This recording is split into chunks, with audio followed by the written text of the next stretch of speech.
Sir, ಸಾರಿಗೆ ನೌಕರರ ಸಂಘಟನೆಗಳ ಹೋರಾಟ ಮುಗಿತಾ ಇನ್ನೂ ಏನಾದರೂ ಇದೆಯಾ?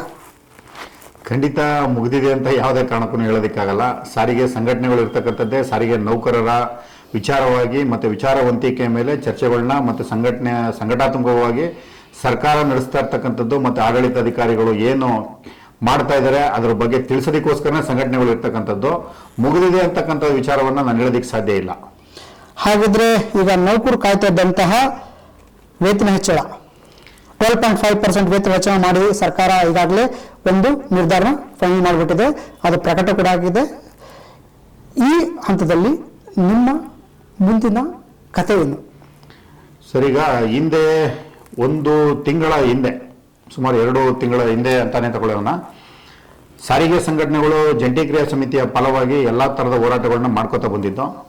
ಸರ್ಕಾರ ಒಂದು ಕಡೆ ಸಂಘಟನೆಗಳು ಇರ್ತಕ್ಕಂಥ ಒಡಕನ್ನ ಲಾಭವನ್ನು ಮಾಡ್ಕೊಂಡು ಕಳೆದ 3 ವರ್ಷಗಳಿಂದ ಸಹ ನಿರಂತರವಾಗಿ ಒಂದು ಪ್ರಣಾಳಿಕೆ ವಿಚಾರವನ್ನು ಇಟ್ಕೊಂಡು ಪ್ರಣಾಳಿಕೆಯಲ್ಲಿ ಇರ್ತಕ್ಕಂಥ ವಿಚಾರವನ್ನ ಮಾಡ್ತೀವಿ ಅಂತಕ್ಕಂಥ ಒಂದು ಸಂಘಟನೆಯನ್ನ ಇವರೇ ಸಹ ಎತ್ತುಕಟ್ಕೊಂಡು, ಈ ಸರ್ಕಾರನೇ ಸಹ ಎತ್ತುಕಟ್ಕೊಂಡು ಒಂದು ಕಡೆ ಸಾರಿಗೆ ನೌಕರರಿಗೆ ಸಂಬಳವನ್ನು ಮಾಡ್ದಲೇನೆ ಕಳೆದ 3 ವರ್ಷಗಳಿಂದನೂ ಸಹ ನಾಟಕವನ್ನ ಹಾಡ್ಕೊಂಡು ಬಂದಂತ ಸರ್ಕಾರ ಕೊನೆ ಗಳಿಗೆನಲ್ಲಿ ಏನು ಸಿದ್ದರಾಮಯ್ಯನವರು ಮುಖ್ಯಮಂತ್ರಿ ಆಗಿದ್ದಂಥ ಸಂದರ್ಭದಲ್ಲಿ ಮತ್ತೆ ಸನ್ಮಾನ್ಯ ಸಾರಿಗೆ ಸಚಿವರು ರಾಮಲಿಂಗಾರೆಡ್ಡಿ ಅವರು ಇದ್ದಂಥ ಸಂದರ್ಭದಲ್ಲಿ ನಾವು ಜಂಟಿ ಕ್ರಿಯಾ ಸಮಿತಿಯ ಪರವಾಗಿ ನಾವೆಲ್ಲ ಥರದಲ್ಲೂ ಸಹ ಸಾರಿಗೆ ಸಚಿವರನ್ನ ಪ್ರಶ್ನೆಯನ್ನು ಕೇಳಿದ್ದೋ, ಸರ್, ಇಂದಿನ ಸರ್ಕಾರ 15% ವೇತನ ಹೆಚ್ಚಳವನ್ನು ಮಾಡಿದೆ, ತಾವು 15%ಗಿಂತ ಹೆಚ್ಚಿನ ವೇತನವನ್ನು ಕೊಡಬೇಕಾಗಿದೆ. ಮತ್ತೆ ಈ ಸರ್ಕಾರ ಬಂದ ಮೇಲೆ ಎಲ್ಲ ದಿನನಿತ್ಯದ ವಸ್ತುಗಳ ಬೆಲೆ ಗಗನಕ್ಕೆ ಹೋಗಿದೆ. ಕರೆಂಟ್ ಆಗಿರ್ಬೋದು, ದಿನನಿತ್ಯದ ವಸ್ತುಗಳ ಬೆಲೆ ಆಗಿರ್ಬೋದು, ಪ್ರತಿಯೊಂದು ಡೀಸೆಲ್, ಪೆಟ್ರೋಲ್ ಎಲ್ಲ ರೇಟ್ಗಳು ಸಹ ಜಾಸ್ತಿ ಹೋಗಿದೆ.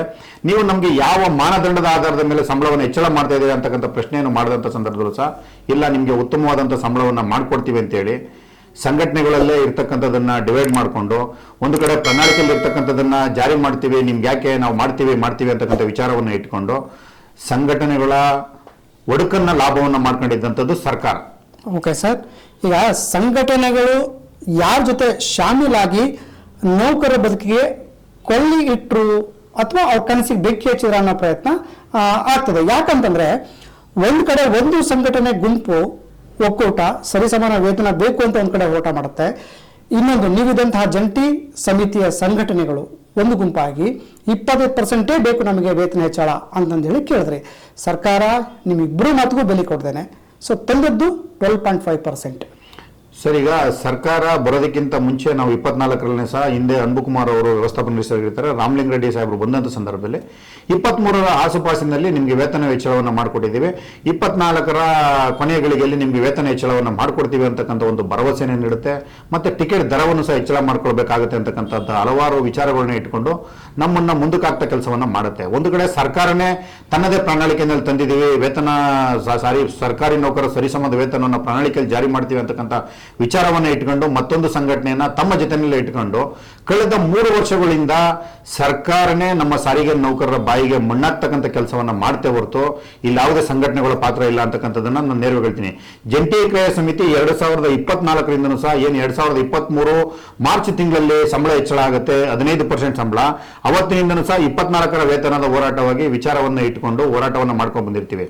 ಆದರೆ ಸನ್ಮಾನ್ಯ ರಾಮಲಿಂಗಾರೆಡ್ಡಿ ಸಾಹೇಬ್ರವರ ನೇತೃತ್ವದಲ್ಲಿ ಏನು ಸನ್ಮಾನ್ಯ ಸಿದ್ದರಾಮಯ್ಯನವರ ನೇತೃತ್ವದಲ್ಲಿ ಹಲವಾರು ಮೀಟಿಂಗ್ಗಳಾದ್ರೂ ಸಹ ಯಾವುದೇ ರೀತಿಯ ಫಲಪ್ರೇಕ್ಷಕರಿದ್ದಲೇ ಸಂಘಟನೆಗಳನ್ನ ವಾಪಸ್ ಕಳಿಸ್ತಕ್ಕಂಥ ಕೆಲಸವನ್ನ ಮಾಡ್ಕೋತಾ ಬಂದಂಥ ಸಂದರ್ಭದಲ್ಲೂ ನಾವು ಬೀದಿ ಹೋರಾಟಗಳನ್ನು ಸಹ ಮಾಡದಂಥ ಸಂದರ್ಭದಲ್ಲಿ ನಮ್ಮನ್ನ ಕರೆದು ಬನ್ನಿ ನಾವು ವೇತನ ಹೆಚ್ಚಳವನ್ನ ಮಾಡ್ತೀವಿ ಅಂತಕ್ಕಂಥ ವಿಚಾರವನ್ನು ಇಟ್ಕೊಂಡು 3, 4, 5, 6% ಜನ ದಳ್ಳಾಳಿಗಳ ವ್ಯಾಪಾರೀಕರಣವನ್ನು ಮಾಡ್ಕೊಂಡು ಬಂದಂಥದ್ದು ಸರ್ಕಾರನೇ ಹೊರತು ಸಂಘಟನೆಗಳಲ್ಲ. ಸಂಘಟನೆ ಎಲ್ಲವನ್ನು ಬದಿಗೊತ್ತು ಸ್ವಾಮಿ ಕಾರ್ಮಿಕರು ಎಲ್ಲರೂ ದುಡಿತಾ ಇದ್ದಾರೆ, ನಿಮ್ಮ ಸರ್ಕಾರಕ್ಕೆ ಒಳ್ಳೆ ಹೆಸರು ಬರೋದಕ್ಕೆ ಕಾರಣಕರ್ತ ಆಗಿರ್ತಕ್ಕಂಥದ್ದು ನೌಕರರೇ ಹೊರತು ಬೇರೆ ಯಾರು ಅಲ್ಲ. ಇವತ್ತಿನ ನಿಮ್ಮ ಶಕ್ತಿ ಯೋಜನೆ ಅಂತ ಯೋಜನೆಯನ್ನ ಎಗರ ಮೇಲೆ ಒತ್ಕೊಂಡು ಕಾರ್ಮಿಕರು ಮೇಲೆ ಹಲ್ಲೆಗಳನ್ನು ಆಗಿದ್ರು ಸಹ ಹಲವಾರು ಪೊಲೀಸ್ ಪ್ರಕರಣಗಳನ್ನ ಆಗಿದ್ರು ಸಹ ರಾಷ್ಟ್ರೀಯ ಅಂತಾರಾಷ್ಟ್ರೀಯ ಪ್ರಶಸ್ತಿಗಳನ್ನು ತಂದುಕೊಟ್ಟಂತ ಎಂಪ್ಲಾಯಿಗಳಿಗೆ ಜೀವನಕ್ಕೆ ನೀವು ಬೆಲೆ ಕಟ್ತಾ ಇರ್ತಕ್ಕಂಥದ್ದು 12.5%. ನಾನು ಸನ್ಮಾನ್ಯ ಇವತ್ತಿನ ಮುಖ್ಯಮಂತ್ರಿಗಳನ್ನೇ ಪ್ರಶ್ನೆ ಮಾಡ್ತಾ ಇದ್ದೀನಿ, ಯಾವ ನೈತಿಕತೆಯ ಆಧಾರದ ಮೇಲೆ ನಮ್ಗೆ 12.5% ಸಂಬಳವನ್ನ ಇದು ಮಾಡಿದಿರ ಅಂತಕ್ಕಂಥದ್ದನ್ನ ಒಂದು ಕಡೆ ಸಿದ್ದರಾಮಯ್ಯರು ಹೇಳ್ತಾ ಇದ್ರು 23ಕ್ಕೆ ವೇತನ ಹೆಚ್ಚಳ ಮಾಡಿದ್ವಿ 27 ಕೊಡಬೇಕಾಗಿತ್ತು ಅಂತಕ್ಕಂಥದ್ದನ್ನ 25ರ ಆಸುಪಾಸಿನ ಮಾನದಂಡವನ್ನ ಯಾವ ಆಧಾರದ ಮೇಲೆ ಮಾಡಿದ್ರಿ ಸ್ವಾಮಿ ಅಂತಕ್ಕಂಥದ್ದನ್ನ ಪ್ರಶ್ನೆಯನ್ನ ಕೇಳಿದ್ರೆ ಪಲಾಯನ ಮಾಡ್ತಕ್ಕಂಥ ಕೆಲಸವನ್ನ ಮಾಡ್ತಾರೆ ಹೊರತು ಗಟ್ಟಿಯಾಗಿ ಕುತ್ಕೊಂಡು ನಾವು 25/3ನ ಇದೇ ಕಾರಣಕ್ಕೋಸ್ಕರ ಮಾಡಿದೀವಿ ಅಂತಕ್ಕಂಥ ವಿಚಾರವೂ ಸಹ ಇಲ್ಲ. ಹಾಗಾಗಿ ನಾನು ಈ ಸರ್ಕಾರದ ವಿಚಾರವಾಗಿ ನಾನು ಹೇಳೋದಕ್ಕೆ ಇಷ್ಟಪಡ್ತೀನಿ. ಸರ್ಕಾರ ಈಗಲಾದ್ರೂ ಸಹ ಎಚ್ಚೆತ್ತುಕೊಂಡು 12.5% ವೇತನ ಹೆಚ್ಚಳವನ್ನು ಏನ್ ಮಾಡಿದೆ ಅದನ್ನ ಹಿಂದಕ್ಕೆ ತೆಗೆದುಕೊಳ್ತಕ್ಕಂಥ ಕೆಲಸವನ್ನ ಮಾಡಬೇಕು.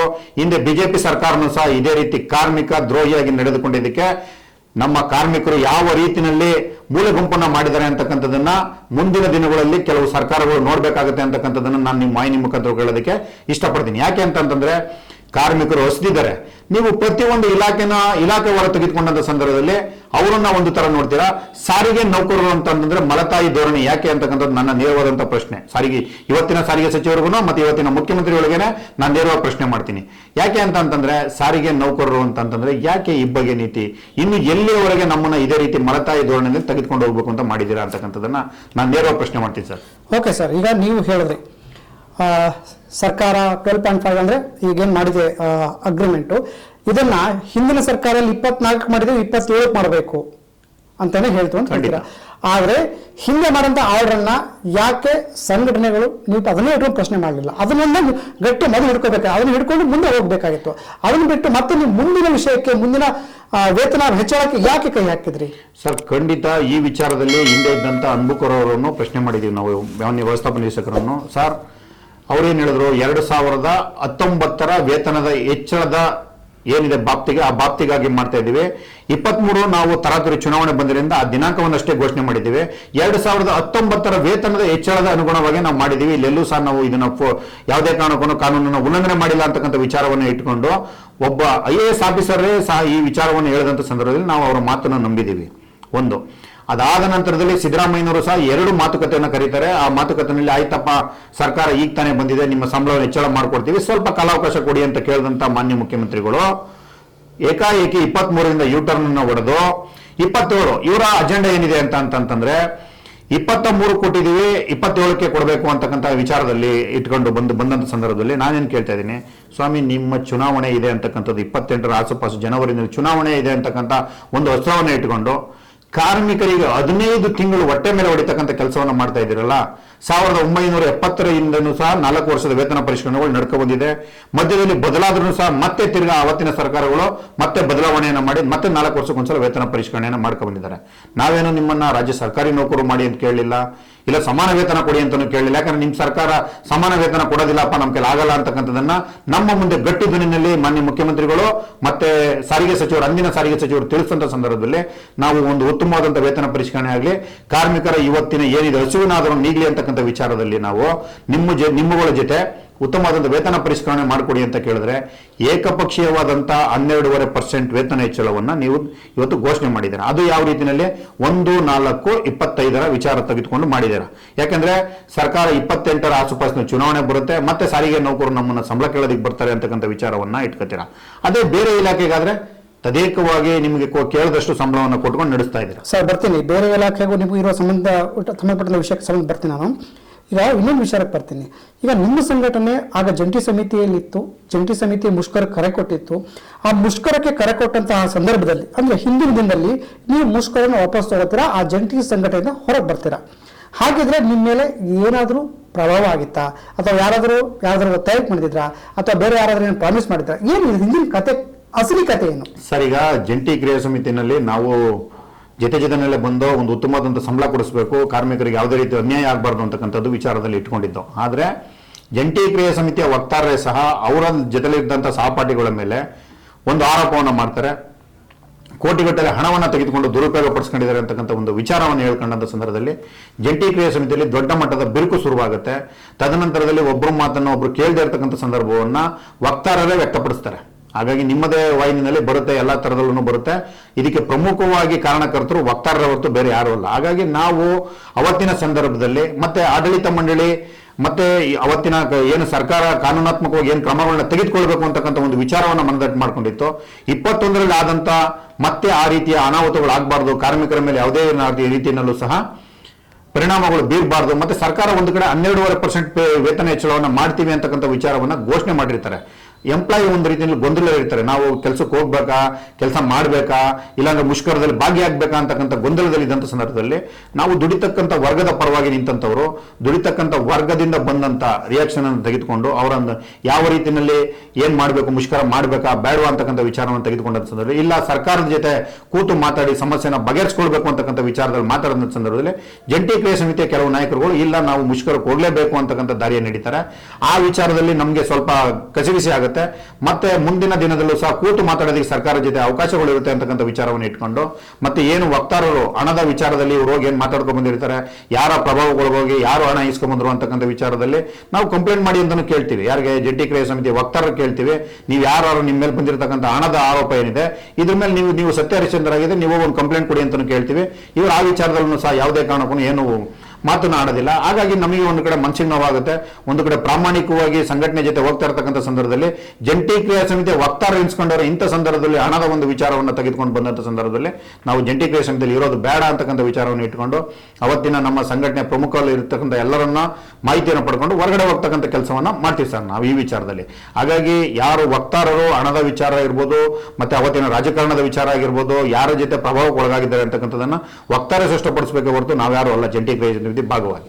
ಓಕೆ ಸರ್, ನೀವು ಈಗ ನಿಮ್ಮ ಜಂಟಿ ಸಂಘಟನೆ ಇದ್ದದನ್ನ ಹೇಳಿದ್ರಿ, ಆದ್ರೆ ನೀವು ಹೊರಬಂದಲ್ಲಿ ನೀವು ಒಂದಷ್ಟು ಸ್ಟೇಟ್ಮೆಂಟ್ ಕೊಡ್ತೀರಾ, ಮೀಡಿಯಾ ಮುಂದೆ ಸ್ಟೇಟ್ಮೆಂಟ್ ಕೊಡ್ತೀರಾ, ಆಗ ನಿಮಗೆ ಯಾರು ಯಾವ ಆಶ್ವಾಸನೆಯನ್ನು ಕೊಟ್ಟಿದ್ರು? ಸರ್, ಹಿಂದೆ ಇದ್ದಂತ ನಮ್ಮ ಮಾನ್ಯ ವ್ಯವಸ್ಥಾಪಕ ಅಕ್ರಮ್ ಪಾಸ ಸಾಹೇಬ್ರು ಹೇಳ್ತಾರೆ, ಜಗದೀಶ್ ಇವಾಗಲೂ ಸಹ ಕಾಲ ಮಿಂಚಿಲ್ಲ, ಸರ್ಕಾರ ಹಲವಾರು ವಿಚಾರಗಳಿಗೆ ಕರೆದು ಮಾತಾಡುತ್ತೆ ಅಂತಕ್ಕಂಥ ಬಾಗಿಲು ಓಪನ್ ಇದೆ, ಕರೆದು ಮಾತಾಡುತ್ತೆ, ಬನ್ನಿ. ಸುಮ್ಮನೆ ನಾವೀಗ ಬೇಕಾಗಿ ಮುಷ್ಕರಕ್ಕೆ ಹೋಗಿ ಇರ್ತಕ್ಕಂಥದನ್ನೆಲ್ಲ ವ್ಯವಸ್ಥೆನ ಹಾಳು ಮಾಡ್ಕೊಳ್ಳೋದು ಬೇಡ.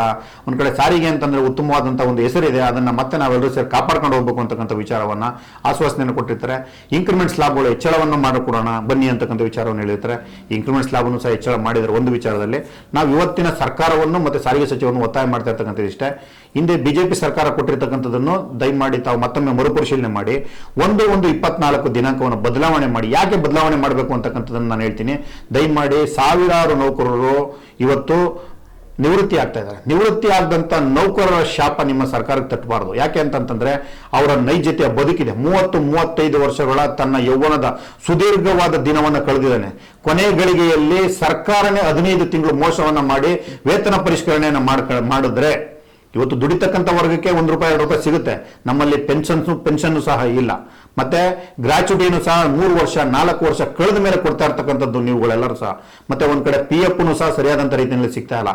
ಇಷ್ಟೆಲ್ಲ ದೌರ್ಭಾಗ್ಯಗಳ ನಡುವೆ ಎನ್ಕ್ಯಾಶ್ಮೆಂಟ್ ಸಹ ಸಿಗ್ತಾ ಇಲ್ಲ. ಇಷ್ಟೆಲ್ಲ ದೌರ್ಭಾಗ್ಯಗಳ ನಡುವೆ ಕಾರ್ಮಿಕರು ಒಬ್ರು ರಿಟೈರ್ಡ್ ಆಯ್ತು ಅಂತಂದ್ರೆ ಸೌಜನ್ಯಯುತವಾಗಿ ಪಾಪ ಆತ 1 ಲಕ್ಷ ರು ಚೆಕ್ಕನ್ನು ಸಹ ಇಲ್ಲಿಂದ ತೆಗೆದುಕೊಂಡು ಹೋಗ್ತಕ್ಕಂಥದ್ದಿಲ್ಲ. ಇವತ್ತು ಅಂತ ಪರಿಸ್ಥಿತಿ ಸಾರಿಗೆ ಒಳಗಡೆ ಇದೆ. ಆ ವಿಷಯಕ್ಕೆ ನಾನು ಮತ್ತೆ ಬರ್ತೀನಿ ಸರ್, ನಿಮಗೆ ತಗೋತೀನಿ. ಈಗ ಸದ್ಯಕ್ಕೆ ಇನ್ನೊಂದು ವಿಚಾರ ಏನಂತಂದ್ರೆ, ನೀವಾಗಲೇ ಮಾನ್ಯ ವ್ಯವಸ್ಥಾಪಕ ನಿರ್ದೇಶಕರು ಅವರು ಹೇಳಿದ ಮೇಲೆ ಅವರು ಬಾಗಿಲು ಓಪನ್ ಇದೆ, ಜಗದೀಶ್ ಬನ್ನಿ ಮಾತಾಡೋಣ ಅಂತ ಹೇಳಿದ್ಮೇಲೆ ನೀವು ಸ್ವಲ್ಪ ಸಡಿಲಾಗ್ತೀರಾ. ಓಕೆ, ಇವತ್ತೇನಾಗಿದೆ, ಅವತ್ತಿದ್ದ ಸರ್ಕಾರ ದಿಕ್ಕುದೆಸೆ ಬದಲಾಗಿದೆ. ಅವತ್ತಿದ್ದ ಸಾರಿಗೆ ಮಂತ್ರಿಗಳು ಬದಲಾಗಿದ್ದಾರೆ, ಅವತ್ತಿದ್ದಂತಹ ವ್ಯವಸ್ಥಾಪಕ ನಿರ್ದೇಶಕರು ಕೂಡ ಇವತ್ತು ಬದಲಾಗಿದ್ದಾರೆ. ಹಾಗಾದ್ರೆ ನಿಮಗೆ ಮುಂದಿನ ಹೋರಾಟ ಹಾರಾಟದ ಕತೆ ಏನು ಸರ್? ಖಂಡಿತ ಸರ್, ಅವತ್ತು ಕೊಟ್ಟಂತ ಮುಖ್ಯಮಂತ್ರಿಗಳು ಇಲ್ಲ, ಅವತ್ತಿನ ಸಾರಿಗೆ ಸಚಿವರು ಇಲ್ಲ, ಇವತ್ತಿನ ಸಾರಿಗೆ ಸಚಿವರು ಬೇರೆ ಇದ್ದಾರೆ, ಇವತ್ತಿನ ಮುಖ್ಯಮಂತ್ರಿಗಳು ಬೇರೆ ಇದ್ದಾರೆ. ಹಾಗಾಗಿ ನಾನು ಇವತ್ತಿನ ಸಾರಿಗೆ ಸಚಿವರಲ್ಲೂ ಕೇಳ್ತಾ ಇದ್ದೀನಿ, ದಯಮಾಡಿ ಸಾರಿಗೆ ಸಚಿವರೇ ನಮ್ಮ ಅಹವಾಲನ್ನ ಮತ್ತು ಹಳಲನ್ನ ದಯಮಾಡಿ ಮಾನವೀಯತೆ ಆಧಾರದ ಮೇಲೆ ಪರಿಗಣನೆ ಮಾಡಿ. ಯಾಕಂದ್ರೆ ನಾವು ದುಡಿತಕ್ಕಂಥ ವರ್ಗ, ನಮ್ಮನ್ನ ತುಂಬಾ ಅಸಡ್ಡೆಯಾಗಿ ನೋಡಕ್ ಹೋಗ್ಬೇಡಿ. ಯಾಕಂದ್ರೆ ನಾವು ದಿನನಿತ್ಯ ಸಾವಿರಾರು ಪ್ರಯಾಣಿಕರ ಜೊತೆನಲ್ಲಿ ಕೆಲಸವನ್ನ ಮಾಡ್ತೀವಿ. ಈ ಸರ್ಕಾರದ ಬಗ್ಗೆ ಒಳ್ಳೆ ಅಭಿಪ್ರಾಯ ಬರಬೇಕು ಅಂತಂದ್ರೆ ಉತ್ತಮವಾದಂತ ಸಂಬಳವನ್ನ ಕೊಡ್ತಕ್ಕಂಥದ್ದು ಈ ಸರ್ಕಾರದ ಒಂದು ಭಾಗವಾಗಿರುತ್ತೆ. ನಾವು ಯಾವುದೇ ಕಾರಣಕ್ಕೂ ವಿಧಾನಸೌಧನೋ ಇಲ್ಲ ಅಂತಂದ್ರೆ ಆಸ್ತಿ ಪಾಸ್ತಿನ ಯಾವುದನ್ನು ಕೇಳ್ತಾ ಇಲ್ಲ. ಯಾವ ಮಾನದಂಡದ ಆಧಾರದ ಮೇಲೆ ಬೇರೆ ಇಲಾಖೆಯಲ್ಲಿ ಸಂಬಳವನ್ನು ಹೆಚ್ಚಳ ಮಾಡಿಕೊಡ್ತಿರೋ ಅದೇ ಮಾನದಂಡದ ಆಧಾರದ ಮೇಲೆ ನಮಗೂ ಸಹ ಸಂಬಳವನ್ನ, ಉತ್ತಮವಾದಂತಹ ಸಂಬಳವನ್ನ ಕೊಡಿ. ಹಿಂದೆ ಬಿಜೆಪಿ ಗೌರ್ಮೆಂಟ್ ಕೊರೋನಾ ಇದ್ದಂತ ಸಂದರ್ಭದಲ್ಲೂ ಸಹ ₹1 ಆದಾಯ ಇಲ್ಲದೆ ಇರತಕ್ಕಂಥ ಸಂದರ್ಭದಲ್ಲಿ 15% ವೇತನ ಹೆಚ್ಚಳವನ್ನ ಮಾಡಿ ಅವತ್ತೂ ಸಹ ಇನ್ಕ್ರಿಮೆಂಟ್ ಸ್ಲಾಬ್ಗಳನ್ನು ಹೆಚ್ಚಳ ಮಾಡಿಕೊಟ್ಟು ಹೋಗಿದ್ದಂಥದ್ದು ಮಾಡಿದಂತ ಕೆಲಸವನ್ನು ಸಹ ತೆಗೆದುಕೊಂಡು ನೋಡಿ. ದಯಮಾಡಿ ನೀವು ಇವತ್ತು ಸರ್ಕಾರ ಲಾಭದಲ್ಲಿದೆ, ಬಸ್ಸುಗಳು ತುಂಬಿ ತುಳುಕ್ತಾ ಇದೆ, ಡ್ರೈವರ್ ಕಂಡಕ್ಟರ್ ಮೇಲೆ ಮಾರಣಾಂತಿಕ ಹಲ್ಲೆಗಳಾಗ್ತಾ ಇದೆ, ಸಾವಿರಾರು ಪ್ರಶಸ್ತಿಗಳನ್ನ ತೆಗೆದುಕೊಂಡಿದ್ದೀವಿ ಈ ಸರ್ಕಾರಕ್ಕೆ. ಆದ್ರೂ ಸಹ ಮಾನವೀಯತೆಯ ನೆಲೆಗಟ್ಟಿನಲ್ಲಿ ನೋಡಿದರೆ ನಮಗೆ ಏಕಪಕ್ಷೀಯವಾಗಿ 12.5% ವೇತನ ಹೆಚ್ಚಳವನ್ನ ಮಾಡಿ ಜುಲೈ ಮಾಹೆಯಲ್ಲಿ ನೀವು ತೆಗೆದುಕೊಳ್ಬೇಕು, ಆಗಸ್ಟ್ ಅಲ್ಲಿ ಬರ್ತಕ್ಕಂಥ ಸಂಬಳದಲ್ಲಿ ಅಂತಕ್ಕಂಥ ಮಾಹೆಯನ್ನು ಹೊರಡಿಸಿದ್ದೀರಾ. ದಯಮಾಡಿ ಮಾನ್ಯ ಮುಖ್ಯಮಂತ್ರಿಗಳು ಮತ್ತೆ ಸಾರಿಗೆ ಸಚಿವರಲ್ಲಿ ಮನವಿ ಮಾಡ್ತೀನಿ. ಹಿಂದೆ 21ರ ಮುಷ್ಕರದ ಸಂದರ್ಭದಲ್ಲಿ ಸಹ ಸಾರಿಗೆ ಇವರು ಮಾನ್ಯ ಮುಖ್ಯಮಂತ್ರಿಗಳು ಬಂದು ಬನಶಂಕರಿನಲ್ಲಿ ಆಶ್ವಾಸನೆ ಕೊಟ್ಟೋಗಿರ್ತೀರ. ನಾನು ಬಂದಂತ ದಿನದಲ್ಲಿ ನಿಮ್ಮ ಕಷ್ಟ ಕಾರ್ಪಣ್ಯದ ಜೊತೆಲಿ ನಾನು ನಿಮ್ಮ ಜೊತೆ ನಿಲ್ತೀನಿ ಅಂತಕ್ಕಂಥ ಒಂದು ವಿಶ್ವಾಸವನ್ನು ವ್ಯಕ್ತಪಡಿಸಿದ್ದೀರಾ. ಹಾಗಾಗಿ ನಾನು ನಿಮ್ಮಲ್ಲಿ ಮನವಿ ಮಾಡ್ತಿದ್ದೀನಿ ಮುಖ್ಯಮಂತ್ರಿಗಳೇ, ದಯಮಾಡಿ 1/1/24 ವೇತನ ಹೆಚ್ಚಳವನ್ನು ಮಾಡಿಕೊಡಿ. ಮತ್ತೆ ಏನು ಅದು 12.5% ವೇತನ ಹೆಚ್ಚಳವನ್ನು ಏನು ಮಾಡಿದ್ದೀರಾ ದಯಮಾಡಿ ಅದನ್ನು ಮರುಪರಿಶೀಲನೆ ಮಾಡಿ.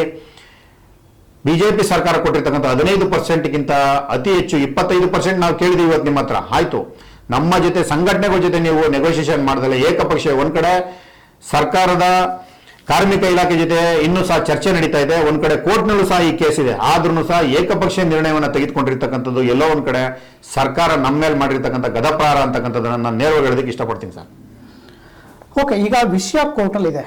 ಕೋರ್ಟಲ್ಲಿ ಇದ್ದಂತಹ ಸಂದರ್ಭದಲ್ಲಿ ಆ್ಯಕ್ಚುಲಿ ಎರಡು ಕಡೆಯಿಂದಲೂ ಯಾವುದೇ ರೀತಿಯ ನಿರ್ಧಾರಗಳು ಆಗಬಾರ್ದು, ಕೆಲವು ನಿರ್ಧಾರಗಳು ಆಗಿದೆ. ಆದರೆ ನಿಮ್ಮ ಜಂಟಿ ಸಮಿತಿಯವರು ಸರಿಯಾದ ಮಾಹಿತಿಯನ್ನು ಕೊನೆಯ ಹೇರಿಂಗ್ ಆದ ಸಂದರ್ಭದಲ್ಲಿ ನೌಕರರು ತಿಳಿಸಿಲ್ಲ ಅಂತಕ್ಕಂಥದ್ದನ್ನು ತುಂಬ ಜನ ನೌಕರರು ನಮ್ಮ ವಾಹಿನಿ ಕೂಡ ತುಂಬ ಜನ ಕೇಳಿದ್ದಾರೆ. ಏನಾಯಿತು ಕೊನೆಯ ಹೇರಿಂಗಲ್ಲಿ? ಸರ್, ಈಗ ನಾವು ಜಂಟಿ ಕ್ರಿಯಾ ಸಮಿತಿಯ ಭಾಗವಾಗಿ ಎಲ್ಲ ಮೀಟಿಂಗ್ಗಳನ್ನು ಅಟೆಂಡ್ ಮಾಡಿದ್ದೆ, ಲೇಬರ್ ಕಮಿಷನರ್ ಮೀಟಿಂಗನ್ನು. ಮತ್ತೆ ಅದಾದ ನಂತರದಲ್ಲಿ ಕೊನೆ ಮೀಟಿಂಗ್ನಲ್ಲಿ ಇವ್ರು ಯಾಕೆ ಬರಬೇಕು, ಜಂಟಿ ಕ್ರಿಯಾ ಸಮಿತಿಯಿಂದ ಹೊರಗಡೆ ಹೋದ ಮೇಲೆ ಯಾಕೆ ಬರಬೇಕು ಅಂತಕ್ಕಂಥದ್ದನ್ನು ಕೆಲವರು ನಮ್ಮನ್ನು ಪ್ರಶ್ನೆ ಮಾಡೋದಕ್ಕೆ ಸಾಧ್ಯ ಮಾಡಿದ್ರು. ನಾವು ಈ ಬಾರಿಯ ಮೀಟಿಂಗಿಗೆ ನಮಗೆ ಡೇಟನ್ನು ಸಹ ತಿಳಿದಿರಲ್ಲ, ನಾವು ಅಲ್ಲಿಗೆ ಹೋಗೋದಕ್ಕೆ ಸಾಧ್ಯ ಆಗಿರಲ್ಲ. ಮತ್ತೆ ದಿನಾಂಕವನ್ನು ಕೊಟ್ಟು ಕಳಿಸಿದ್ದಾರೆ ಅಂತಕ್ಕಂಥ ವಿಚಾರವನ್ನಷ್ಟೇ ಹೇಳಿದ್ದಾರೆ ಇವರು. ಮತ್ತೆ 12.5% ವೇತನ ಹೆಚ್ಚಳವನ್ನು ಘೋಷಣೆ ಮಾಡಿದ್ದಾರೆ ಅಂತಕ್ಕಂಥ ವಿಚಾರದಲ್ಲೂ ಸಹ ಮಾತಾಡ್ಕೊಂಡು ಬಂದಿದ್ದಾರೆ ಅಂತಕ್ಕಂಥದ್ದು ಅಷ್ಟೇ ಮಾಹಿತಿ ಇರತಕ್ಕಂಥದ್ದು. ಯಾಕಂದ್ರೆ ಜಂಟಿ ಕ್ರಿಯಾ ಸಮಿತಿಯವರಿಗೆ ನಾನು ಒಂದು ಮನವಿ ಮಾಡ್ತೀನಿ, ದಯಮಾಡಿ ಅಲ್ಲಿ ನಡೀತಕ್ಕಂಥ ವಿಚಾರವನ್ನ ಕಾರ್ಮಿಕ ವರ್ಗಕ್ಕೆ ತಿಳಿಸಬೇಕಾದ್ದು ನಿಮ್ಮ ಆದ್ಯ ಕರ್ತವ್ಯ. ಯಾಕಂದ್ರೆ ಕಾರ್ಮಿಕ ವರ್ಗ ಏನೋ ಒಂದು ಆಗ್ತಾ ಇದೆಯಪ್ಪ, ಒಂದು ಒಳ್ಳೇದಾಗ್ಬೋದೇನೋ ಅಂತಕ್ಕಂಥ ಒಂದು ನಿರೀಕ್ಷೆನೆ ಇಟ್ಕೊಂಡು ನಿಮ್ಮನ್ನ ಕಾಯ್ತಾ ಇರ್ತಾರೆ. ನೀವು ಅದನ್ನ ತಿಳಿಸ್ದಲ್ಲೇ ಮುಚ್ಚಿಟ್ಕತಾ ಹೋಯ್ತು ಅಂತಂದ್ರೆ ಒಳಗಡೆ ನಡೀತಕ್ಕಂಥ ವಿಷಯಗಳು ಮತ್ತೆ ಹಿಂದೆ ನಡೆದಿರ್ತಕ್ಕಂಥ ವಿಷಯಗಳು ನಿಮ್ಮನ್ನ ಬೇರೆ ರೀತಿಯಲ್ಲಿ ತೋರ್ಪಡಿಸೋದಕ್ಕೆ ಕಾರಣ ಆಗುತ್ತೆ ಅಂತಕ್ಕಂಥದ್ದನ್ನ ನಾನು ನೇರವಾಗಿ ಹೇಳಕ್ಕೆ ಇಷ್ಟಪಡ್ತೀನಿ ಸರ್. ಓಕೆ ಸರ್, ಆಯ್ತು. ಈಗ ಒಡೆದಾಳುವ ನೀತಿಗೆ ಇಲ್ಲಿ ನೌಕರರು ಬಲಿಯಾಗಿರೋದಂತೂ ಸತ್ಯ, ಇದು ಓಕೆ. ಹಾಗಿದ್ರೆ ನೀವು ಈಗ ನಿಮ್ಮ ಸಂಘಟನೆ ಜಂಟಿ ಸಮಿತಿಯಿಂದ ಹೊರಗೆ ಬಂದಿದೆ, ಒಂದು ಟೈಮಲ್ಲಿ ಕೂಡಿನೂ ನೀವು ಹೊರಗೆ ಬಂದಿದ್ದೀರಾ. ಒಂದು ಕಡೆ ಒಕ್ಕೂಟ, ಇನ್ನೊಂದು ಕಡೆ ಜಂಟಿ ಸಮಿತಿ. ಈಗ ನೀವು ಮತ್ತೊಂದು ಕಡೆ ಒಂದು ಹೊಸ ದಿಕ್ಕನ್ನು ಪ್ರಾರಂಭ ಮಾಡಿ ಹೊಸ ದಿಕ್ಸೂಚಿಯನ್ನು ಕೊಡ್ತಾ ಇದ್ದೀರಾ. ಹಾಗೆ ನಿಮ್ಮ ಹೊಸ ವೇದಿಕೆ ಈ ನೌಕರ ಸಂಘಟನೆಗಳಲ್ಲಿ ಮತ್ತೊಂದು ಥರ್ಡ್ ಫ್ರಂಟ್ ಆಗುತ್ತಾ? ನಿಮ್ಮ ಹತ್ರ ಒಂದು ಸಂಘಟನೆಗಳು ಸೇರ್ಕೊಂಡು ಮತ್ತೆ ನಿಮ್ಮೊಂದು ಹೋರಾಟ ತಗೊಳ್ತೀರಾ? ಸರ್, ನಾವು ನಿಜವಾಗ್ಲೂ ಹೋರಾಟವನ್ನ ಮೊದಲಿಂದನೂ ಸಹ ಹೋರಾಟವನ್ನು ಮಾಡ್ಕೊಂಡು ಬಂದಿದ್ದೀವಿ. ಯಾಕೆ ಈ ವಿಚಾರವನ್ನು ಹೇಳೋದಕ್ಕೆ ಇಷ್ಟಪಡ್ತೀನಿ ಅಂತಂದ್ರೆ, ಸಂಘಟನೆಗಳು 4 ವರ್ಷಕ್ಕೊಂದ್ಸಲ ವೇತನ ಪರಿಷ್ಕರಣೆ ವಿಚಾರವಾಗಿ ಬರ್ತಕ್ಕಂಥ ಸಂಘಟನೆಗಳಾಗಬಾರ್ದು. ಕಾರ್ಮಿಕರ ದೈನಂದಿನ ಸಮಸ್ಯೆಗಳ ಬಗ್ಗೆ ಧ್ವನಿಯಾಗ್ತಕ್ಕಂಥದ್ದು ಸಂಘಟನೆಗಳಾಗಬೇಕೇ ಹೊರತು 4 ವರ್ಷಕ್ಕೊಂದ್ಸಲ ವೇತನ ಪರಿಷ್ಕರಣೆ ಆಗೋದಕ್ಕೋಸ್ಕರನೇ ಸಂಘಟನೆಗಳು ಕಟ್ಕೊಂಡಿರ್ತಕ್ಕಂಥವ್ರು ದಯಮಾಡಿ ಕಾರ್ಮಿಕರ ಸಮಸ್ಯೆಗಳು ತುಂಬಾ ದೊಡ್ಡ ಮಟ್ಟದಲ್ಲಿದೆ. ಪಾರಂಪೋರ್ ಇರ್ಬೋದು, ಡಿಪೋ ಮಟ್ಟದಲ್ಲಿ ನಡೀತಾ ಇರ್ತಕ್ಕಂಥ ಸಮಸ್ಯೆಗಳು ಇರ್ಬೋದು, ಅವರ ಆರೋಗ್ಯದಲ್ಲಿ ಆಗ್ತಕ್ಕಂಥ ಏರುಪೇರುಗಳಾಗಿರ್ಬೋದು, ಈ ತರ ದೊಡ್ಡ ಮಟ್ಟದ ಸಮಸ್ಯೆಗಳಿದೆ ಸರ್. ಪ್ರಮುಖವಾಗಿ ಇವತ್ತು ಟ್ರೇಡ್ ಯೂನಿಯನ್ಗಳು ಒಂದು 10ರಿಂದ 11 ಟ್ರೇಡ್ ಯೂನಿಯನ್ಗಳಿದೆ KSRTC ಒಳಗೆ. 16 ಟ್ರೇಡ್ ಯೂನಿಯನ್ಗಳು ಇದ್ರೂ ಸಹ ಸರ್, ಯಾರು ಸಹ ಕಾರ್ಮಿಕರ ಸಮಸ್ಯೆಗಳ ಬಗ್ಗೆ ಕೆಲಸಗಳ ಬಗ್ಗೆ ಯಾರು ಸಹ ಚಕಾರ ಎತ್ತಲ್ಲ. ಯಾಕೆ ಅಂತಂತಂದ್ರೆ ತಮಿಗೆಲ್ಲಿ ಕಂಟಕ ಬರುತ್ತೋ ಅಂತಕ್ಕಂಥ ವಿಚಾರವನ್ನು ಇಟ್ಟುಕೊಂಡು ಕೆಲಸಗಳನ್ನ ಮಾಡ್ಕೊಂಡು ಹೋಗ್ತಾ ಇದ್ದಾರೆ. ಹಾಗಾಗಿ ಇದಕ್ಕೆಲ್ಲವೂ ಸಹ ತಿಲಾಂಜಲಿ ಆಡಬೇಕು ಅಂತಕ್ಕಂಥ ವಿಚಾರದಲ್ಲೇನೆ ನಾವು ಪ್ರಮುಖವಾಗಿ ಕಾರ್ಮಿಕ ಎಲ್ಲ ಡಿವಿಷನ್ ವೈಸು ಕಾರ್ಮಿಕ ಸಂಘಟನೆಯನ್ನು ರಿಜಿಸ್ಟ್ರೇಷನ್ ಮಾಡೋದಕ್ಕೆ ನಿಂತಿದ್ದೀವಿ. ಪ್ರತಿ ಡಿವಿಷನ್ ವೈಸು ಸಹ ನಾವು ಹೋಗಿ ಭೇಟಿ ಕೊಟ್ಟು ಅಲ್ಲಿರ್ತಕ್ಕಂಥ ಪದಾಧಿಕಾರಿಗಳನ್ನ ಮಾತಾಡಿಸಿ ಪ್ರತಿ ಡಿವಿಷನ್ ಪದಾಧಿಕಾರಿಗಳನ್ನ ತೆಗೆದುಕೊಂಡೋಗಿ ರಿಜಿಸ್ಟ್ರೇಷನ್ ಮಾಡಿ ನಮ್ಮ ಮುಂದೆ ಇರತಕ್ಕಂಥದ್ದು ಚುನಾವಣೆ ಆಗಲೇಬೇಕು. ಸಾರಿಗೆ ನೌಕರರಿಗೆ ಏನಾದ್ರೂ ವಿಷಯವಾರನು ಎಲ್ಲ ವಿಚಾರಗಳಲ್ಲೂ ನ್ಯಾಯ ಸಿಗಬೇಕು. ಚುನಾವಣೆ ವಿಷಯಕ್ಕೆ ನಾನು ಬರ್ತೀನಿ. ಈಗ ನಿಮ್ಮ ಮುಂದಿನ ಹಾರಾಟ ಸರಿಸಮಾನ ವೇತನ ಅಗ್ರಿಮೆಂಟ್ ಪದ್ಧತಿಗೋ ಅಥವಾ ನೀವೇನಾದ್ರೂ ಮತ್ತೆ ಈಗ ಒಡೆದಾಳುವ ನೀತಿಗೆ ಮತ್ತೊಂದು ಪಾತ್ರಧಾರಿಯಾಗಿ ನೀವೇನಾದ್ರೂ ಪಾತ್ರ ಮಾಡ್ತಿರೋ? ಸರ್, ಖಂಡಿತ ಒಡೆದಾಳುವ ನೀತಿಗೆ ನಾವು ಎಂದೂ ಸಹ ಜೋತು ಬೀಳತಕ್ಕಂಥ ಪ್ರಶ್ನೆ ಇಲ್ಲ. ನಾನು ಒಬ್ಬ ಚಾಲಕ ನಿರ್ವಾಹಕನಾಗಿ ಹೇಳೋದಕ್ಕೆ ಇಷ್ಟಪಡ್ತೀನಿ. ಉತ್ತಮವಾದಂಥ ಸಂಬಳ ಬೇಕು. ಸರ್ಕಾರ ಯಾವ ಥರದಲ್ಲಿ ಕೊಡುತ್ತೋ ಅದನ್ನು ತೆಗೆದುಕೊಳ್ಬೇಕು ಅಂತಂದ್ರೆ ನಾವು ಸಾರಿಗೆ ನೌಕರರು ಒಗ್ಗಟ್ಟಾಗಬೇಕು. ಯಾಕಂದ್ರೆ ಸರ್ಕಾರ ಇಲ್ಲಿವರೆಗೂ ಸಹ ಹೊಡೆದಾಳ್ತಕ್ಕಂಥ ನೀತಿಯನ್ನೇ ಮಾಡ್ಕೊಂಡು ಬಂದಿದೆ. ಮತ್ತೆ ನಮ್ಮಲ್ಲಿರ್ತಕ್ಕಂಥ ಸಂಘಟನೆಗಳು ಸಹ ಅದೇ ಇದಕ್ಕೆ ವ್ಯಾಮೋಹಕ್ಕೆ ಒಳಗಾಗಿ ಏನೋ ಒಂದು ಕೊಡ್ತಕ್ಕಂಥದ್ದನ್ನು ಈಸ್ಕೊಂಡು ಇಲ್ಲಿವರೆಗೂ ತಲೆ ತಗ್ಗಿಸ್ಕೊಂಡು ಬಂದಿದ್ದಾರೆ. 93ರ ದಶಕದಲ್ಲಿ ಚುನಾವಣೆ ಆದ ನಂತರದಲ್ಲಿ ಇಲ್ಲಿವರೆಗೂ ಸಹ ಯಾವುದೂ ಚುನಾವಣೆಗಳಾಗಿಲ್ಲ. 33 ವರ್ಷಗಳು ಕಳೀತಾ ಬಂದಿದೆ. ಹಾಗಾಗಿ ಸಾರಿಗೆನಲ್ಲಿ ಹೊಸ ಕ್ರಾಂತಿವಾಗಬೇಕು ಅಂತಂದ್ರೆ ಚುನಾವಣೆ ಆಗಲೇಬೇಕಾಗಿದೆ. ಚುನಾವಣೆ ಒಂದೇ ಪ್ರಮುಖವಾದಂಥ ಮಾನದಂಡ ಸರ್. ಯಾಕೆಂತಂದ್ರೆ ಯಾವ ಸಂಘಟನೆಯವರು ಕೆಲಸ ಮಾಡ್ತಾರೆ ಅವ್ರನ್ನ ಕಾರ್ಮಿಕರು ಆಯ್ಕೆ ಮಾಡ್ಕೊಳ್ಳಿ. ನಾನು ಇವತ್ತು ಹೇಳ್ತಾ ಇದ್ದೀನಿ, ಉತ್ತಮವಾದಂತಹ ಸಂಬಳ ಕೊಡಿಸೋದಕ್ಕೆ ನಾವು ಯಾವತ್ತೂ ಸಹ ಮುಂದೆ ನಿಂತಿರ್ತೀವಿ. ವೇತನ ಪರಿಷ್ಕರಣೆನೇ ಆಗ್ಬೇಕು ಅಂತಕ್ಕಂಥ ವಿಚಾರ ಏನಿಲ್ಲ. ಉತ್ತಮವಾದಂತಹ ಸಂಬಳ ಸಾರಿಗೆ ನೌಕರರಿಗೆ ಸಿಗಬೇಕು. ಸರ್ಕಾರಿ ನೌಕರರಿಗೆ ಏನ್ ಸಂಬಳ ಸಿಗ್ತೈತೆ ಅದೇ ರೀತಿಯಲ್ಲಿ ಸಾರಿಗೆ ನೌಕರರಿಗೂ ಉತ್ತಮವಾದಂತಹ ಸಂಬಳ ಸಿಗಬೇಕು ಅಂತಕ್ಕಂಥದ್ರಲ್ಲಿ ಸಾರಿಗೆ ನೌಕರರ ಸಂಘ ಮುಂದೆ ಇರುತ್ತೆ ಸರ್. ಓಕೆ, ಈಗ ಇವತ್ತು ದಿನಗಳಲ್ಲಿ ಏನು ಕಾರ್ಮಿಕ ಇಲಾಖೆಯಲ್ಲಿ ಅಥವಾ ಕಾರ್ಮಿಕ ಕಾನೂನುಗಳಾದಂತಹ ಬದಲಾವಣೆಗಳ ಮುಖಾಂತರ ಎಲ್ಲ ಕಡೆಯೂ ಸಹಜವಾಗಿ ಚುನಾವಣೆಗಳು, ಸಂಘಟನೆ ಚುನಾವಣೆಗಳು ನಡೆದಕ್ಕೆ ಸರ್ಕಾರಗಳು ತೀರ್ಮಾನ ಮಾಡ್ತಾ ಇದ್ದಾವೆ. ಮುಂದಿನ ದಿನಗಳಲ್ಲಿ ಆಗುತ್ತೆ. ಈ ಚುನಾವಣೆಗಳಾದ್ರೆ ನೀವು ಮತ್ತೆ ಇನ್ನೊಂದು ಸ್ವಲ್ಪ ಅಗ್ರಿಮೆಂಟ್ ಇದು 12.5% ಆಗಿರೋ ಜಾಸ್ತಿ ಆಗಿದ ಮೇಲೆ ಅಥವಾ ಅದೇ ಸಲ ಕ್ಲಿಯರ್ ಆದ್ಮೇಲೆ ಚುನಾವಣೆ ಮಾಡಿ ಅಂತಿರೋ ಅಥವಾ ಸರಿಸಮಾನ ವೇತನ ಕೊಟ್ಟ ಮೇಲೆ ಚುನಾವಣೆ ಮಾಡಿರ್ತಿರೋ, ಈ ಚುನಾವಣೆ ಬಗ್ಗೆ ನಿಮ್ಮ ಒಂದು ವಾಕ್ಯದಲ್ಲಿ ಹೇಳೋದಾದ್ರೆ ಏನ್ ನಿರ್ಧಾರ ಇದೆ ನಿಮ್ದು? ಸರ್ ಖಂಡಿತ ನಾವೀಗೇನು 12.5% ನಾನು ಯಾಕೆ ಮಾತು ಕೇಳ್ತಿದ್ರೆ, ನಿಮ್ಮ ಸಂಘಟನೆ ಹೊಸದಾಗಿ ಬಂದಂತಹ ಸಂಘಟನೆ, ಈ ಇತ್ತೀಚಿನ ದಿನಗಳಲ್ಲಿ ಬಂದಂತಹ ಸಂಘಟನೆ, ಯಾಕಂದ್ರೆ ಎಲ್ಲ ಕಡೆ ಬೇರೆ ಇರಬೇಕು. ಸೊ ನೀವು ನಿಮ್ಮ ಸಂಘಟನೆ ಕಟ್ಟಬೇಕು ಅಂತಂದ್ರೆ ಅಥವಾ ನೀವು ಒಂದು ಆಡಳಿತ ಹಿಡಿಬೇಕು ಅಂತಂದ್ರೆ ಅದಕ್ಕೆ ಅದರದ್ದೇ ಆದಂತಹ ಒಂದು ಗ್ರೌಂಡ್ ವರ್ಕ್ ಇರುತ್ತೆ. ಸೊ ಆ ಗ್ರೌಂಡ್ ವರ್ಕ್ ನೀವು ಪ್ರಿಪೇರ್ ಆಗಬೇಕಾಗುತ್ತೆ. ಸೊ ಎಲ್ಲ ಸಂಘಟನೆ ಪ್ರಿಪೇರ್ ಆಗಬೇಕಾಗುತ್ತೆ. ಸೊ ಹಳೆ ಸಂಘಟನೆ ಆಗಿದೆ, ಅದು ಬೇರೆ ಇಟ್ಕತ್ತೆ. ಸೊ ನಿಮ್ಮ ಸಂಘಟನೆ, ಹೊಸ ಸಂಘಟನೆಗೆ ಏನು ನೀವು ತಗೋತೀರಾ? ಸರ್ ಖಂಡಿತವಾಗ್ಲೂ ನಮಗೆ ಕಾರ್ಮಿಕರ ಸಮಸ್ಯೆ ಮೇನು. ಸಂಘಟನೆ ಚುನಾವಣೆ ವಿಚಾರದಲ್ಲಿ ಗೆಲುವೇ ಮಾನದಂಡ ಅಂತಕ್ಕಂಥದ್ದು ಎಲ್ಲರಿಗೂ ಸಹ ಗೊತ್ತಿದೆ. ಆದರೆ ಕಾರ್ಮಿಕ ವರ್ಗದ ಸಮಸ್ಯೆಗಳ ಬಗ್ಗೆ ನಾವು ಹಲವಾರು ಬಾರಿ ರೀತಿ ಧ್ವನಿಯಾಗಿದ್ದೀವಿ. ಕಾರ್ಮಿಕ ವರ್ಗದ ತಳಾಂತದ ಕಾರ್ಮಿಕರನ್ನು ಸಹ ತಲುಪ್ತಕ್ಕಂಥ ಕೆಲಸವನ್ನ ಈಗ ಆಲ್ರೆಡಿ ಮಾಡ್ತಾ ಹೊರಟು ನಿಂತಿದ್ದೀವಿ. ಹಾಗಾಗಿ ಚುನಾವಣೆ ಒಂದೇ ಮಾನದಂಡ ಆಗಿರುತ್ತೆ. ನಾವು ಪ್ರತಿ ಡಿವಿಷನ್ನು, ಪ್ರತಿ ಡಿಪೋಗಳನ್ನು ಭೇಟಿ ಮಾಡ್ತಕ್ಕಂಥ ಕೆಲಸವನ್ನ ನಾವು ಈಗ ಆಲ್ರೆಡಿ ಮಾಡೋದಕ್ಕೆ ನಿಂತಿದ್ದೀವಿ. ಮುಂದಿನ ದಿನದಲ್ಲಿ ಚುನಾವಣೆ ಯಾವಾಗ ಬೇಕಾದ್ರೂ ಬಂದರೂ ಸಹ ನಾವು ಚುನಾವಣೆಯನ್ನ ನಡೆಸಿ ಅಂತಕ್ಕಂಥ ವಿಚಾರದಲ್ಲಿ ಮುಂದೆ ಇರ್ತೀವಿ ಹೊರತು ಹಿಂದಕ್ಕೆ ಸೇರಿತಕ್ಕಂಥ ಮಾತಿಲ್ಲ. ಯಾಕೆಂತಂದ್ರೆ ಕಾರ್ಮಿಕರ ಸಮಸ್ಯೆಗಳ ಬಗ್ಗೆ ಸರ್ಕಾರ ತುಂಬಾ ಅಸಡ್ಡ ರೀತಿಯಲ್ಲಿ ನಡೆಸ್ಕೊತಾ ಬಂದಿದೆ ಇಲ್ಲಿವರೆಗೂ. ಇನ್ನು ಮುಂದಿನ ದಿನದಲ್ಲಿ ಅದಾಗಬಾರ್ದು ಅಂತಂದ್ರೆ ಚುನಾವಣೆಯ ಪ್ರಮುಖ ಅಸ್ತ್ರ. ಚುನಾವಣೆಗೋಸ್ಕರ ನಾವು ಈಗ ಆಲ್ರೆಡಿ ಪ್ರತಿ ಡಿವಿಷನ್, ಪ್ರತಿ ಡಿಪೋಗಳನ್ನ ನಾವು ಭೇಟಿ ಮಾಡ್ತಾ ಇದ್ದೀವಿ. ಮುಂದೆ ಇನ್ನೂ ಅತಿ ಹೆಚ್ಚಿನ ಸಂಖ್ಯೆಯಲ್ಲಿ ಡಿಪೋಗಳನ್ನ ಭೇಟಿ ಮಾಡ್ತಕ್ಕಂಥ ದಿನಗಳನ್ನ ಜಾಸ್ತಿ ಮಾಡ್ತೀವಿ ಸರ್. ಓಕೆ ಸರ್, ಇಲ್ಲಿವರೆಗೂ ನೌಕರರು ನಮಗೆ ಮಾಡಿದಂಥ ವಾಟ್ಸಪ್ ಸಮಸ್ಯೆಗಳಿಗೆ, ವಾಟ್ಸಪ್ ಪ್ರಶ್ನೆಗಳಿಗೆ ನೀವು ಉತ್ತರ ಕೊಟ್ಟಿದ್ದೀರಾ. ಈ ಸಂಚಿಕೆಗೆ ನೀವು ನಮ್ಮ ಜೊತೆ ಮಾತಾಡೋದಕ್ಕೆ ನಿಮಗೆ ಧನ್ಯವಾದಗಳು. ಥ್ಯಾಂಕ್ ಯು ಸರ್, ಧನ್ಯವಾದಗಳು.